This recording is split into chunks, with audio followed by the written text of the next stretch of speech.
नई जगह पर वो मेरा पहला ही दिन था। उस दिन कोई तो छुट्टी थी, इसलिए सुबह से एक एक वस्तु उनकी सही जगहों पर रखने में मुझे दोपहर हो गई। जरा सी साफ सफाई में शाम हो गई। तब आसमान में बादल छाए थे मगर बारिश नहीं हो रही थी। जब शाम हुई तब मुझे अकेला महसूस हो रहा था। ये बंगला एक तरफ था, हर घर थोड़ी थोड़ी दूरी पर बने थे। मेरी फ्लैट के नीचे और एक फ्लैट था जो कि बंद था। दरवाजे की बेल बजी। अब मुझे कंपनी मिलेगी इस आशा में मैंने दरवाज़ा खोला। मुझे दरवाजे के बाहर एक मध्यम वर्गीय महिला खड़ी थी। उनकी बड़ी बिंदिया ने मेरा ध्यान उन पर खींचा। मैंने उनसे कहा, अंदर आइए। तब वह बोली, यूं ही आई थी मैं। यहाँ पर कौन रहने आया है यही देखने के लिए मैं आई थी, ऐसा वो अंदर आते हुए कही। यहाँ नीचे हमारा फ्लैट है, आप अकेले यहाँ रहने आए हैं क्या? तब मैंने जवाब दिया, हाँ, कंपनी से मुझे फ्लैट मिला है, वरना मेरी इतनी हैसियत कहाँ इतना बड़ा फ्लैट लेने की। आपने कम समय में ये घर अच्छा सजाया है। यहाँ नीचे का फ्लैट खाली है, अब देखना यह है कि वहाँ पर कौन आता है। उनने बताया कि यहाँ के मालिक का नाम नाबर था। उनकी ट्रेजेडी हुई थी, इसलिए ये बंगला अभी तक खाली है। क्या ट्रेजेडी हुई थी उनकी? ऐसा मैंने पूछा। तब वह बोली, पति पत्नी थे वो। दोनों का एक दूसरे पर बहुत प्रेम था। दोनों एक दूसरे के सब कुछ थे। बच्चा न होने के दुख न करते हुए वे एक दूसरे के साथ खुशी से रहते। मिस्टर नाबर यहाँ के बैंक के मैनेजर थे। पैसे की कमी नहीं थी उन्हें। दोनों किसी अच्छे नाटक को देखने जाया करते थे, अच्छी किताबें पढ़ते थे, घर पर दोस्तों को बुलाते। इन सब में हफ्ता कब निकल जाता पता ही नहीं चलता। मतलब असामान्य इंसान नहीं थे मगर सामान्य इंसानों की तरह ही थे। फिर उनकी ट्रेजेडी कैसे हुई? मैंने पूछा, कोई बीमारी वगैरह?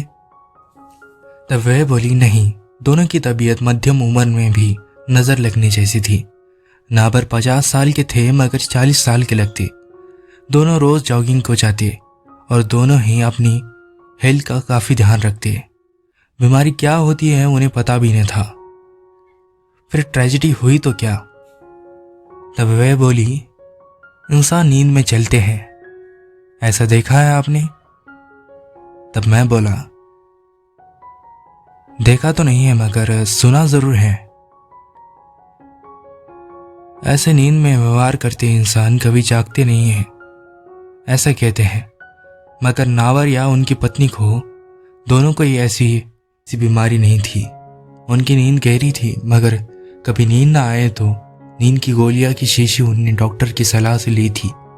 वह गोलियों की शीशी खिड़की पर रखी रही थी, कभी उनको उसकी जरूरत नहीं पड़ी। वह शीशी भरी थी। फिर नींद में चलने की बात आपने मुझसे क्यों पूछी? तब वह बोली, बताती हूँ। सुखी नाबर परिवार पर एक भयंकर रात आई। उस रात मिस नाबर को एक बुरा सपना आया। सपने में मिस नाबर सच में सो रही थी। वो पलंग पर लेटी थी मगर जिंदा नहीं थी। नाबर जोर जोर से रो रहे थे और लोग उन्हें समझाने की कोशिश कर रहे थे। डॉक्टर आकर उन्हें बताया, नींद की गोलियों के ओवरडोज की वजह से मिसेस नाबर की मृत्यु हुई है, ऐसा उन्होंने कहा। फिर पुलिस आई। ज्यादा कुछ नहीं बोले। उन्हें लगा कि नाबर रोने का नाटक कर रहे हैं। पता नहीं कैसे उन्हें नाबर पर पहले से ही शक था।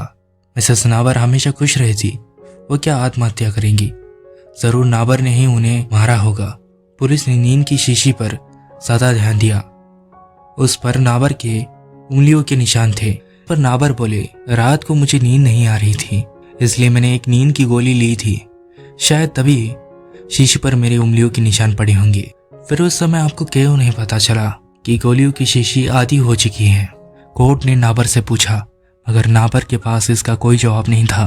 उनके विरोधियों ने उन पर झूठे आरोप किए कि उनका किसी के साथ संबंध था और केस नाबर पर ही हुई। कोर्ट ने नाबर को 10 साल की उम्र कैद सुनाई। नाबर और ज्यादा दुखी हो गए। अपनी प्रिय पत्नी की मौत और ऊपर से उसी का खून का आरोप, बहुत बदनामी हुई।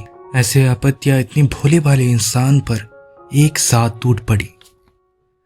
10 साल बाद नाबर जेल से रिहा हुए।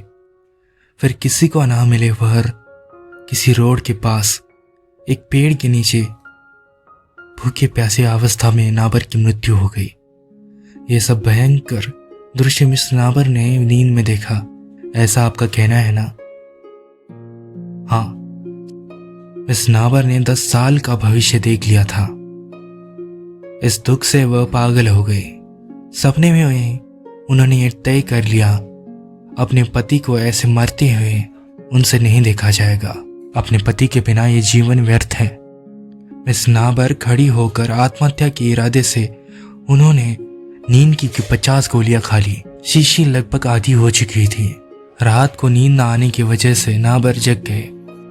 अपनी पत्नी को इतनी गहरी नींद में सोते देखकर नाबर उस शीशी से एक गोली लेकर फिर अपनी जगह पर जाकर सो गए।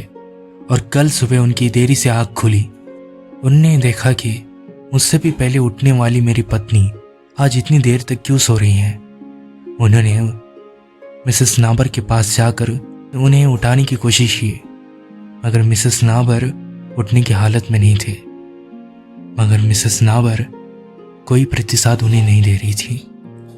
मतलब मिसेस नाबर ने जो कुछ भी सपने में देखा वह सच हो रहा था। नाबर को अपनी पत्नी मृत्यु की अवस्था में मिली। आगे की घटना भी वैसी ही हुई जैसे मिसेस नाबर ने सपने में देखा था। नाबर रोने लगे। लोग इकट्ठा हुए, डॉक्टर आए। डॉक्टरों ने नींद की गोलियों की वजह से मिसेस नाबर की मृत्यु है ऐसा घोषित किया। फिर पुलिस आई।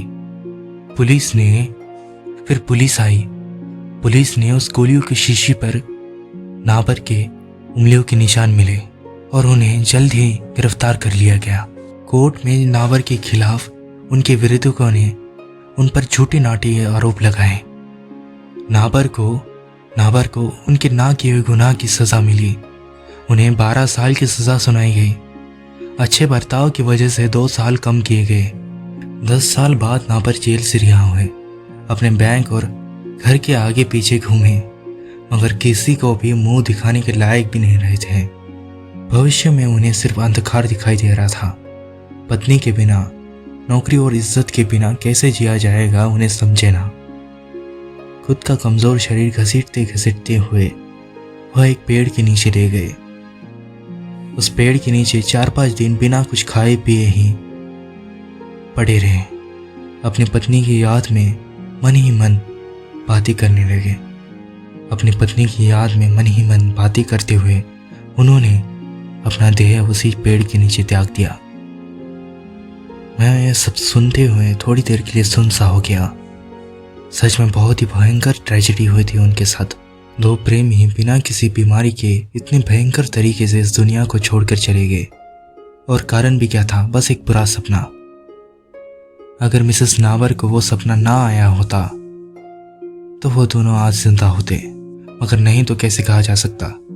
आगे जो होने वाला था उसी ने उस सपने को आकार दिया था। मुझे जाना चाहिए, काफी देर हो गई। उस महिला ने मुझसे कहा, घर को ऐसे ही साफ सुथरा रखिएगा, मैं चलती हूँ। वो मेरी राह देख रहे होंगे। कौन? ऐसा पूछने से पहले वो महिला जल्दी जल्दी में सीढ़ियाँ उतरते हुए वहां से चली गई। इतने में मेरे दिमाग में एक तीव्र गति से एक प्रश्न आया।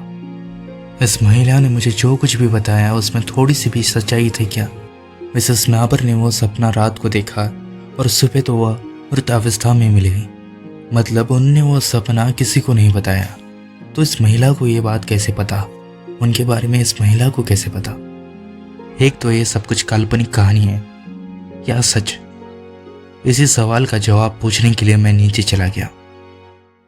मैं जल्दी जल्दी सीढ़ियां उतरते हुए नीचे चला गया। आधी सीढ़ियों में मुझे वो दोनों दिखे। ऊपर जिस महिला ने मुझसे बात की वो और एक मध्यम उम्र का आदमी दोनों हंसते हुए उस नीचे के फ्लैट से आर पार बाहर निकल आए। फ्लैट पर ताला लगा था, फिर भी वो दोनों कैसे उस फ्लैट से बाहर आ सकते हैं, ये सोच में मैं पड़ गया। दोनों उस फ्लैट से निकलकर हंसते हुए हाथों में हाथ डालकर वहां से बाहर आए और थोड़ी ही देर बाद वो दोनों गायब हो गए।